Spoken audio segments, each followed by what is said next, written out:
Hey, what's up? It's Stephen A. Williams, president and founder of the CreditRepairShop.com, and in today's video, we're going to talk about some of the things that I look for when responding to debt collector lawsuits.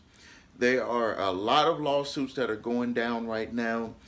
Debt collectors are buying millions of dollars worth of debt. Really, there's billions of dollars worth of debt on the market. Some of it they cannot even legally collect. You've seen my videos on that. Some of it they can collect it legally if you don't respond, and then some of it they can legally collect because it's they went through the process of proving that they can collect the debt. And I can tell you right now that things vary from state to state. It varies from judge to judge. If you've listened to lawyers on YouTube, or you've ever been part of something in the judicial system, you know that certain judges look at stuff a certain way and another one might look at it another way. What I'm going to tell you is how I would write it, what I look for, and we've had a lot of people that we've done this for have success. It's not about running from debt, it's about making them prove every part of the debt. I have my new flip toy here that my wife got me.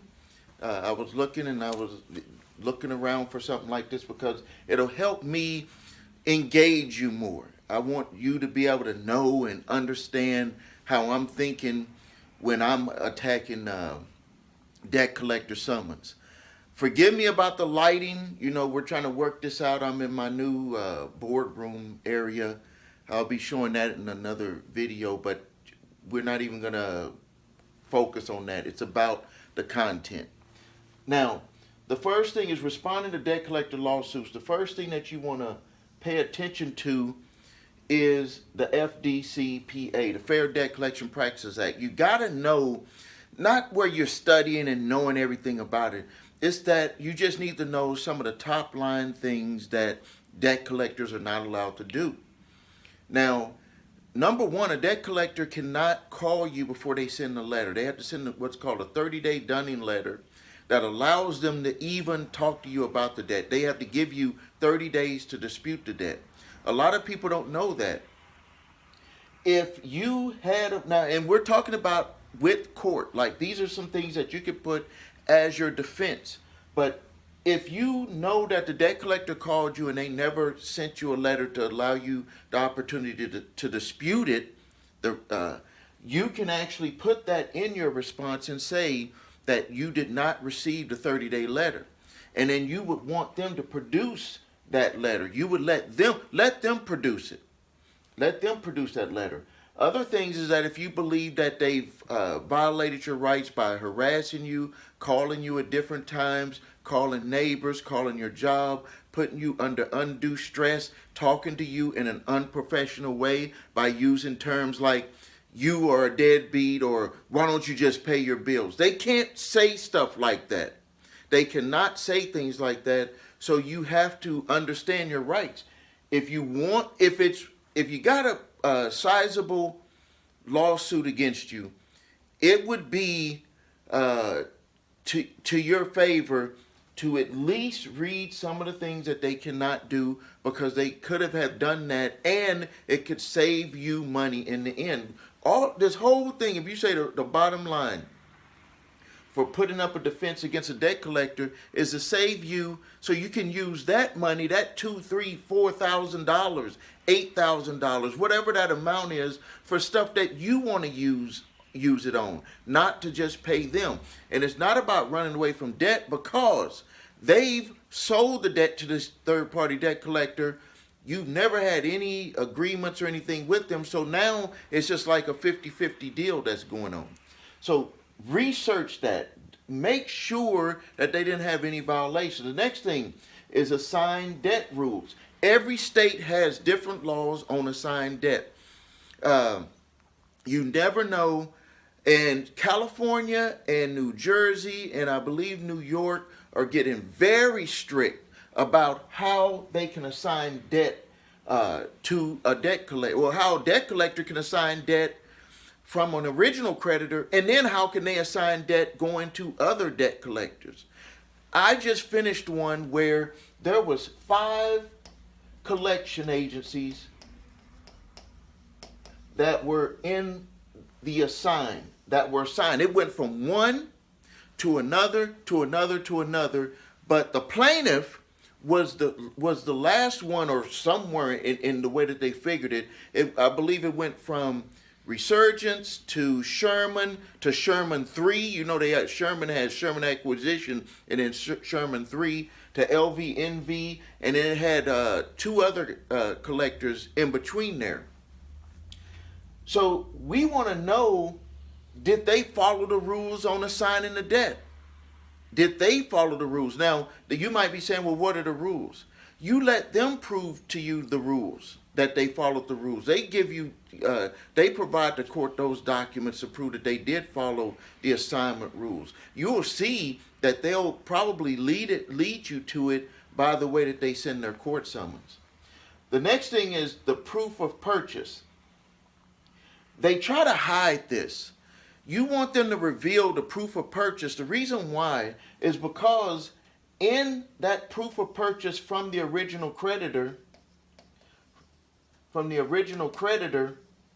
there can be a document that says that the information that you're buying from us, we know that there's some information in there that is not accurate. And also, I've seen where they said that they did not want them to sue anyone over that information, because the debt collector does not really get true access to the original creditor's files. They're just not going to get that information. And so they give them everything that they're going to give them, which is really incomplete. But they give them that information, and sometimes in there, what you're looking for is you want the complete account number. You want your complete information to prove that it's 100% you, and you want that shown on that proof of purchase contract. See, they'll try to say they bought this big portfolio, and then they bought these account numbers and these names, and then it's all redacted. Well, you need to unredact that information, because I don't know if that's me. Maybe I had a few accounts with this original creditor. Give me, if it's about me, give me all the information, because you said you had all that information. And now we're starting to get into the very good parts on how we break down, and where some debt collectors will just choose to run and say, we're not even going to fight you. And that has been happening. We had emails, calls saying that the debt collectors did not show up to the second hearing. The proof of contract. Give me the contract that I have with you. You've heard that from everybody. That's not nothing new. But here we go here. In that proof of contract, show me my document with my signature allowing you to view my personal private data. Show me that in that contract. If you look at the contract that you have with the original creditor, it has a privacy notice. Show me the privacy notice to share that information with the debt collectors. In the summons that I just wrote on Monday, I said, because they had 5 collectors, I put in there, show my client the privacy notice to go from collector 1, 2, 3, 4, and 5. Show that, because that's a violation of his rights. You cannot just pass his private information to this collector, that collector, that collector, that collector, and that collector without his consent. See, they don't want you to know that. They don't want you to know that you have a right to get that to have them prove that information, not just about the debt. See, they want you to just focus on the debt. They just want you to focus on the debt and leave it at that. They don't want you to ask the questions that make them even have the basis to even be able to come after you by sharing your information. Number one, show me the notice that you have to even have it for you. And then if you had all these assignments, show it for each one, not just one.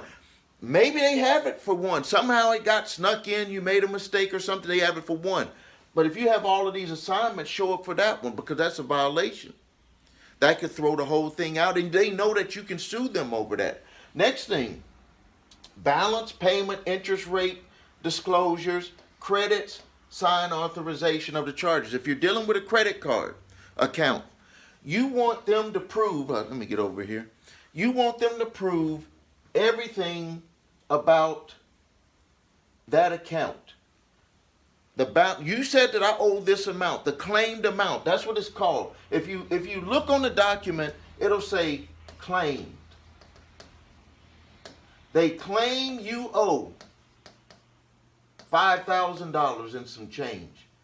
So, show me, based upon the accounting records that you got from the original creditor, how we got to this $5,000. Don't just have one statement.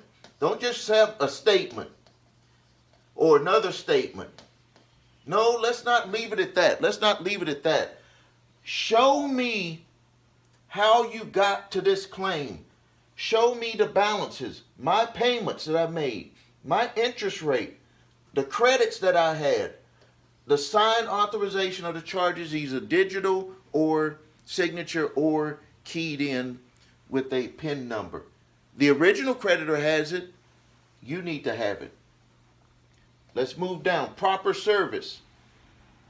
Some states don't care. Some states do. You're going to have to look up the laws in your state where you properly service. Some states will throw out a whole case if you can show that you were not properly served the notice to from the summons or the citation to come to court for debt collection action. The next thing, full account disclosure of the account number. They always try to have this XXXXX and 5689. That's not an account number. Show me the complete account number. I want all of it to prove to me that this was the account that we have in question. Next thing is a chain of custody. You'll see this on the summons where they'll show you a chain of custody. And this is where they say we took possession, we had accounting, and then we did this, this, and this with it. It's a lot of BS. Basically, they bought it. That's what they did. So these are the things that you need to watch out for. This is just like the base. This will get you off to a good start. And yes, I will give you a solution where you can have my company do it. If it's a third-party debt collector where it's been purchased, or you could do it yourself. I'll give you the documents for it. So now, let's go into looking at the dirty tricks. Where we have here. So we're going to go and we're going to look at the tricks played by debt collectors when they're trying to sue you in court. The dirty tricks. So, stating the plaintiff is the original, stating plaintiff is original creditor. I don't know why I had that like there. So they're on the document for the court, they're saying that the plaintiff is the original creditor. When it's not, it's really a debt collector.